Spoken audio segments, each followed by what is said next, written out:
Welcome back to the Cultivating Calmness podcast. My name is 𝐂𝐮𝐥𝐦, and I want to talk today with you about updates and progress. And what does that mean as far as your treatment?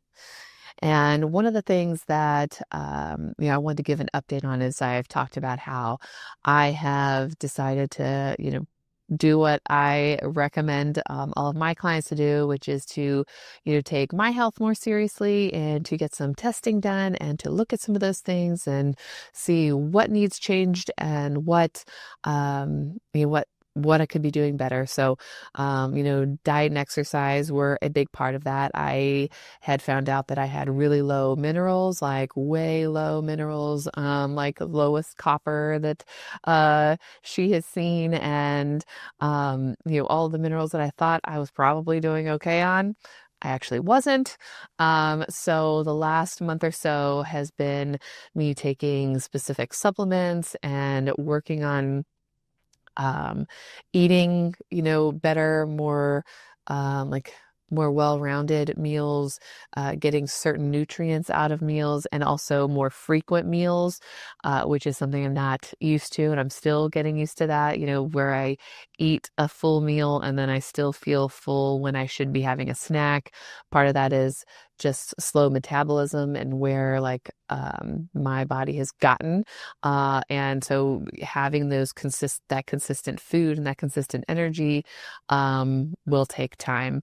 But aside from all of that, then this whole last week I spent mostly in bed, being sick. So that kind of derailed some of that progress, I guess. Still tried to do, the bare minimum, like taking supplements, but eating was not happening much. And eating maybe the most appropriate things wasn't, exactly happening, but I was doing a fairly decent job under the circumstances. But I'm glad to be back and feeling better, although energy is needing to get back up. So if you've ever, spent some time being sick, sometimes it takes a little bit of time to get back into feeling well. So that's kind of where I'm at right now with that. But one of the things I noticed right before I got sick was actually one of the things that I knew had to do with, probably not enough magnesium, but also probably other things. I just didn't know what the other things were. So I don't exactly also have the exact answer, but I was having like an eye twitch, and most other people, probably couldn't see it, but I could feel it, and it would happen pretty consistently, and not just, randomly here and there. That's how it started, but then it was all the time. It got to where I just had to ignore it, because it didn't matter, putting your hand on your eye didn't make it stop. It just, would twitch. And I've had clients talk about that. So I know that is, not a good thing. I also didn't know exactly how to make that stop. Well, with the supplements that I'm taking and some of the work that I'm doing, that stopped. And so I am no longer having the eye twitch. Woo! That's a win. And I've also been feeling a lot more energy. So when you are like getting the right things and you know why you're maybe feeling the way you're feeling, you can then be more directive with what you're taking. So I was taking, just random supplements because I was supposed to, because it's supposed to be helpful, but don't know if those were actually being helpful because it was more like guessing. What they say, like you're throwing spaghetti at the wall and hoping something sticks, and that isn't always the best thing to do. So that's why I always suggest getting some testing done, and to find out where are your levels for different ailments, different things, so that you're not just necessarily guessing.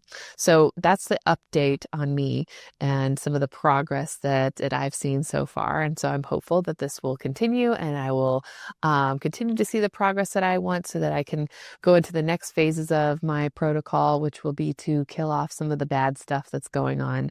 And hopefully then I will be able to continue to, have even more progress there.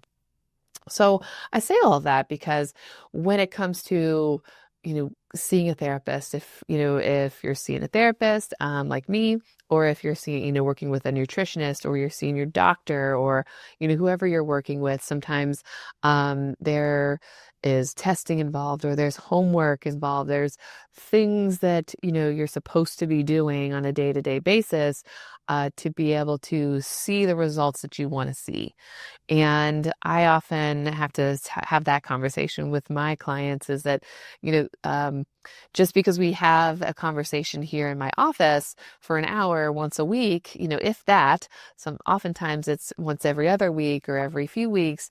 If we're only having a conversation for 1 hour every few weeks, what are you doing in between sessions to continue to work on that progress? Now, when it comes to therapy, sometimes that is like homework sheets. Sometimes that's, hey, try this strategy, use this coping skill, talk to these people, do these things. Sometimes it's not always specific, but it's knowing that you want to make a change, and knowing that maybe the things that you're doing aren't the most effective or aren't happening.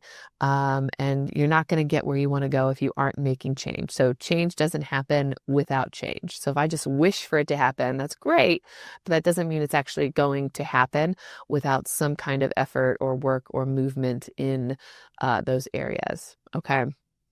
So whether you're seeing me or another counselor, are you doing the hard work? Yes, it's hard.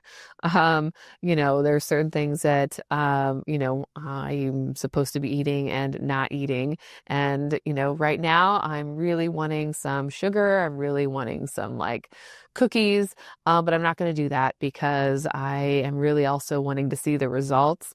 And if I want to see the results, then I need to stick with it. And it is hard. I've been over the years working on eating less and less sugar. And so I am to a point where, I can tell when I've had it. I also know, like, I have one of the overgrowths that I have is candida, and candida feeds on sugar as well as iron, as well as, other minerals in my system. And so one of the things I've learned over time is that, sometimes your cravings are driven by those overgrowths, are driven by the things that are going on in your gut. And so, you know, keeping that in mind, it doesn't always make it, easy. It doesn't mean that I'm going to always be successful, but knowing like, hey, there's a reason that I'm craving those things. There's a reason that that is happening. And finding the healthier alternatives, finding the things that you can have instead of the things that are going to necessarily kind of feed that dragon, right? That thing that's wanting to take your attention and wanting to take your motivation and wanting to take your um, uh, progress away from you. Are you able to find those healthy alternatives? So when you're being pulled in that direction of that relationship that maybe isn't the best for you, why is that? Where is that coming from? Is that driven by that need to be liked or that unworthiness?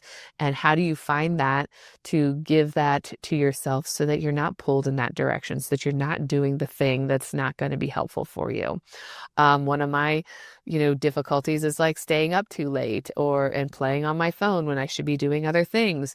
I know those are problems. And so, for me, it's maybe finding finding the ways to not do those things. Are there other alternatives? Like, could I pick up a book instead of my phone?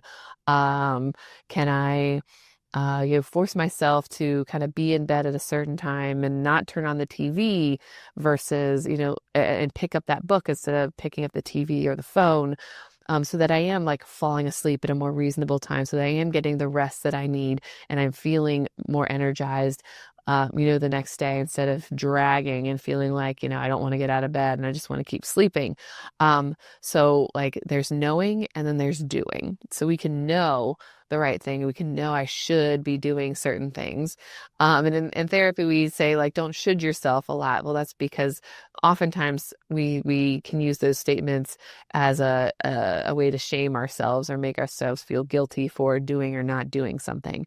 And sometimes that can be effective, but in some circumstances, it is helpful to know what the expectation is, and what you could be doing differently and what alternatives there are out there so that you can make the better decisions. So you can choose the healthier, better thing for you. So if you're in that place, if you're feeling like you're not making the progress, ask yourself if you're doing the things that you need to be doing to get to the progress you want to see.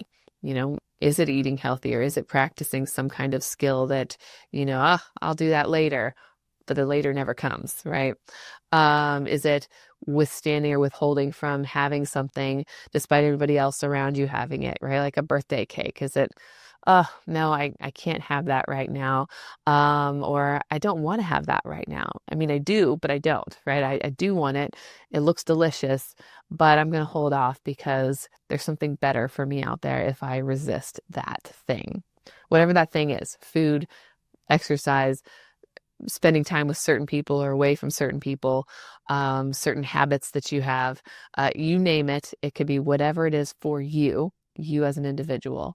And I am no saint, and I am working on some of those things as well. So when I say I understand in my own way that life is hard and that making change is difficult. So I may not know exactly what it is that you're going through, but I do know what it's like to go what I'm going through, and I can empathize with that. I can kind of extrapolate and understand that would be hard for you, just as whatever my thing is hard for me. So, I just want to, give you a little bit of update on me and some of those things that, I said I was working on, and I am seeing some of those results. So, not all the results I want to be seeing, but I am seeing some of those results, and you can too. Thank you for joining me today. I'll see you again next week.